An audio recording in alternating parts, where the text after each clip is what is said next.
Okay, it is June 9th, RundownU. I am here today with Griffin from Maine, Matt Werner from UVM, and I'm here with a new first-time guest, two first-time guests, actually. We have Grant from Louisville and the lovely dog, Benjamin.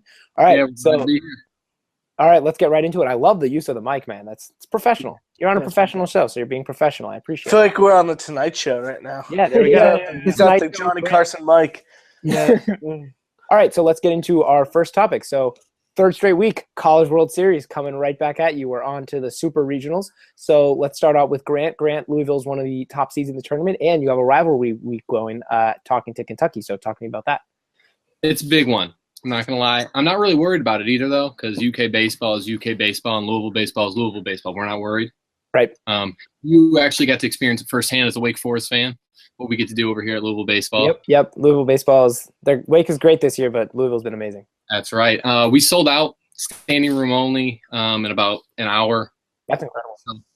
So it's a big-time game. We're excited. I was actually a former player over at Louisville, but we're going to talk about that a little bit later, and you guys can talk about whatever you see. I see us College World Series champion or bust. That's where we're at right now. Personally, I'm thinking Wake is going to go to the ship, I have to say. We had a great year. Shout out Gavin Sheets, walk-off win versus West Virginia. So Barstool, West Virginia tries to chirp me, and he has like twice as many followers as I do. So gets tons of favorites on his tweet. We win the game. I chirp back at like 4 favorites. Very upsetting. Very upsetting. Actually, that's my problem with Clemson. Every time Clemson and I have to chirp each other, like, that dude just kills me. Kills it every time. You hate to see it. Griffin, let's go to you. I hear you have a dark horse in this tournament. I hear they're still going strong. Well, like I said last week, my dirt bags from Long Beach State. The Dirtbags? Is that their actual name? The Dirtbags. That is their name. Long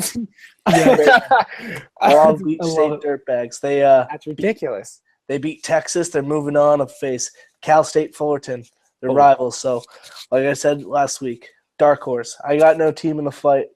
So Long Beach State is the team to watch out for. How is Cal State Fullerton ever good? Always good. They're always good at baseball. Always good. That's their thing. I'm going to throw my name in there with that's my second team is the Dirtbags. I love the name. Didn't know it was the name. So that's why I have to go with the Dirtbags. I still don't know who decided that was a good idea. Like, oh, a nickname for our team? Let's go with the Dirtbags. Yes. They're scrappy. Dirtbags. That means they're scrappy players. Straight grit. Scrappy. Yeah. So, Matt, as in kind of neutral player in the fight, how have you been observing the College World Series so far? I've just been watching the mayhem. My favorite thing about the College World Series is no replay, and that's just the most college baseball thing out there. Yeah. Just chaos on chaos on chaos, screaming, yelling, tears, everything. It's the best. Honestly, it opens up a whole new world to complain at the umps. It's fantastic. Yeah. And I will say this. Baseball's tournament might have to be the dumbest tournament out of all the tournaments. I don't get it at all. Yeah. I was looking at the bracket, and it makes no sense to me. Like, I don't get it. Grant, can you explain as a former baseball player? Or sorry, I'm actually not even going to get into it because we'll be here all night.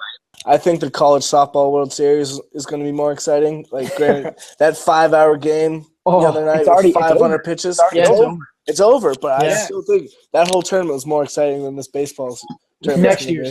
Yeah. Next year. Okay. So Grant, you were telling us you were a former student athlete. So as a student athlete, as the NCAA wants to make sure we call you, tell us about any funny stories you got, anything interesting about being on the team for 2 years. Did you get benefits? Yes. Wink, wink. You didn't, but you definitely did. Wink, wink. How much money you make? We're not going to talk about that. We've heard the stories from Louisville. I think that they speak for themselves. How many hookers? Yes. Well, listen, I'm not going to talk about it. Any residual? We've been advised to not speak about it. Well, I want to talk about a little bit my experience as a player, and I wasn't much of a player over at the University of Louisville. As we talked about, it's a great program. My first ever pitch at the University of Louisville preseason, we were just kind of playing each other, kind of scrimmaging. We get some fans out there. It's exciting. I'm on the bump and facing first time, obviously, as a freshman is Corey Ray. For those of you that don't know the name, he went 5th overall of the Brewers that year. I got the nerves. I'm sweating a little bit, right? I'm just going to say, fuck it. I'm making this pitch. Made the pitch, and Corey Ray hit this ball about 460 feet. That's solid. That's brutal. And that was the start of my career. So, and basically the finishing touch of my career as well, as far as my playing days went. But I got to party a little bit with the guys. So that's great. That was more where I'm at with it. Any funny stories from the party? With the guys and the hookers. And I got a good one for you when we talk about this little Tinder. Okay, so Graham was saying he played for the baseball team. We were talking about the College World Series. Just want to give a really quick shout out to the Natty Tour. Barstool is going to head down to the College World Series. Our boy Tex, leader of Viceroy Gang, Caleb, they're going down. Hashtag Natty Tour. Hashtag Road to Natty. All right, Warner, will you have a quick couple thoughts there to end this? Yeah, Natty Tour Fox. Anyways, if I'm you, Grant, the first thing I do is throw a heater right to his hip. Just send him the message like, "Hey, I'm here to stay. I'm here to stay." 2020 hindsight, that was probably a mistake by throwing a heater down the middle for him to dick. But yeah, when you're going power on power with a guy who's going 5th overall, it's probably tough. All right, so you mentioned Tinder stories. So before we get into that, I'm just going to tell a really quick story about a guy at Wake Forest, one of the basketball players. He's trying to get a girl. So it's us. We're all at like this kind of pizza place. It's kind of the middle of the day. This guy's 7 feet tall. He sees a cute girl. So he kind of goes up to her, and we're sitting in a booth, and he's sitting over by this TV, and he's talking to the girl. But what he doesn't know is we have the remote to the TV. So he's talking to this girl, and we are fucking around on the remote so hard. We're laughing over here in the corner. We're turning the volume up, turn it down. We put on Netflix, and we're putting on romantic comedies. He got so riled. It was really funny. He did end up getting the girl later, so shout out to him. But all right, so what is this Tinder story, Grant? Talk to me about it. Anything funny? What went down? Well, it was a little bit with that story with the Arizona State pitcher. I think you had something to say with that. You want to give that story a little bit background so then we can go into it? Yeah, sure. Griffin, this is your story, so I'll let you take the lead here. So a quick shout out to the Texas Tech Viceroy, Claudia, who sent this into us. So basically, Arizona pitcher J.C. Clowney, I believe his name was, shit talking Texas Tech fans. They find him on Tinder at the regional. His Tinder bio, and I quote, "Gentleman in the streets, legend in the sheets." All-time great bio. And I just want to say shout out to him. I mean, you got the balls to do that. And I guess when you're a student athlete, baseball team at Arizona, you probably can do that. And girls are probably going to believe you. So I think for someone like me, if they did that, I probably would get nothing. So I'll take it. There you go. The key to that story right there is his picture is him in his uniform. I mean, it's his game day picture. Yes. Which is a 10 out of 10 move. Yeah, it is. If you guys can look, I'm not the best looking guy. I know that. On the field, I'm not the best player. Bios like that, pictures like that, that's what gets you. So I met this girl on Tinder. Was talking to her a little bit. Got the Snapchat, and obviously we did what Snapchat is meant to do, and that was send pictures. Of Benjamin. Stefan, right. Just Benjamin. Benjamin was in it. Tons of Benjamin. We go to meet up. We meet at this party. We hang out after. Sure. Congrats on the sex. Thank you. I didn't want to brag, but I mean, congrats. It's impressive for a guy like me. I mean, look, I'm going to say what. So afterwards, as you know, the not so gentleman side of me, I did not talk to her for a few days, and as she kept sending text after text after text with no avail, she went to Facebook, contacted my mother. Oh my God! Oh, how many texts in a row? Did we get to double digits? Did we get to 10? We might have been triple digits, and that's not even a joke. Oh my crazy. God! Crazy. That's crazy. I'm at a party, and my mom gives me a call. And normally I don't answer it, but for whatever reason I did today. And she goes, "Hey, this girl, blank. I'm not gonna give her any more attention than she needs. No free ads. Just send you've been sending some pictures to her." I said, I said, "Mom, I would never." Savage. Wow. I don't know what she's talking about. She then goes and somehow, I don't even know how, sends her a screenshot of me to my mother. No. That's like my worst nightmare. That's actually incredible. Horrifying. The story doesn't stop there, however. As I was telling this story to some of my friends from the summer ball team, and they got a kick out of it, they started messaging her and snapping her. They start falling in this trap. I'm like, guys, this is for real. She's insane. This isn't worth it. Same thing kind of happens. They send some snaps. That was all they sent was snaps. They didn't get to meet her because they were out in New York. She was back in Louisville. And all of a sudden, this guy gets a call from his head coach. Now, we're talking Division I. I'm not going to say a school. I'm not going to say a name. Division I head coach says, "Hey, man, you got to be careful on Snapchat. We got girls We got girls accusing you of sending some inappropriate pictures their way. Jesus. Dude, my guy, there is crazy, and then there's this chick. I've never heard anything like this, dude. She deserves to burn in hell. Burn. Brutal. Burn. Wow. So I get to hear about that pretty frequently from my friends and my mother. It's been great. Wow. Great time. So shout out to him for I'm sure he's pulled plenty from Tinder, as I hope he has. Hope he hasn't had any of the crazy girl stories. But for athletes out there that are going to watch this, just be careful. That's classic. Like, you're telling your buddies, please stop. Like, you don't understand. Like, nah, dude, it's fine. Like, I'm just gonna send this girl a message. Like, dude, you literally texted my mom a nude of me. Please stop. You're like, dude, come on, chill. It's fine. And you get fucked. That's a great topic for the grandparents at Thanksgiving. Yeah. Yeah. That is brutal. Shout out Grant's mom, because she used to change her diapers. She knows you. Yeah. Yep, that's my son. Saw the glow. Yeah, there's no faking that one. So I don't know if anyone can beat that story, but does anyone have any other stories? Griffin, you mentioned you might have had a quick Tinder story to share. Well, I got one for one of my friends up at school. She matched with I don't know why. She matched with some 50-year-old dude on Tinder, right? Oh. So just that's sketchballs right there. He messages her, like, tries to get her like come over or something, and she's like, no, just like, and somehow he's like, yeah, I'll buy you and your friends pizza and like everything. She's like, okay. This dude. Why do you say okay to that? Why do you say okay to that? That's such a terrible move. No, she didn't go over. But this dude literally bought pizza. Yeah, this dude bought her and her friends $400 worth of pizza. Stop it. Like within like 4 days, and at like the end of 4 days, he's like, "Are you gonna ever like come over so I can like see you in person?" And she ghosted him. Basically, did what Grant did. Just denied him everything, unmatched with him, all that. And I was just like, wow. For someone trying to look for a sugar daddy, you get that, and then you just ghost them. That's ballsy. Because you were looking for that. Yeah, you're looking for it. Yeah, people who want sugar daddies. Denied it.